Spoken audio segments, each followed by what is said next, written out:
Hi friends, అందరూ ఎలా ఉన్నారు? బాగున్నారండి. మేము ఈరోజు మా చిన్నబ్బాయి నేనైతే పేరుపాలెం వెళ్తున్నాము.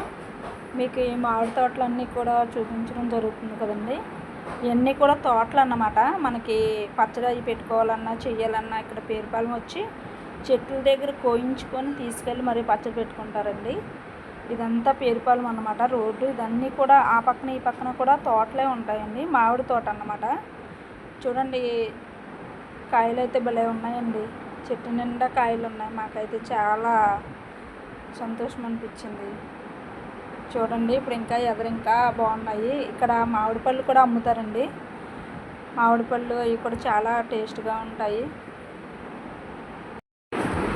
మామిడికాయలు కోద్దాం అనుకున్నామండి, కానీ వాళ్ళందరూ చూడండి మొత్తం ఫ్రూట్స్ మామిడి పళ్ళు అమ్ముతున్నారనమాట. అందుకని కోయడం అయితే జరగలేదు మాకు. లేదంటే చాలా ట్రై చేసాం కోద్దామని, కానీ అవ్వలేదు. చూడండి మామిడికాయలు ఎంత బాగున్నాయి. అసలు అలా గుత్తులు గుత్తులు కింద చూస్తే భలే అనిపించిందండి. చాలా హ్యాపీగా అనిపించింది. తోటలోకి అయితే వెళ్దాం అనుకున్నాము, కానీ వెళ్ళలేదండి. మేము సాయంత్రం అయిపోయింది బయలుదేరేసరికి. మీలో ఎవరైనా చిన్నప్పుడు మామిడి తోటలో దొంగతనం చేశారండి? చేసినట్టయితే కామెంట్స్ పెట్టండి.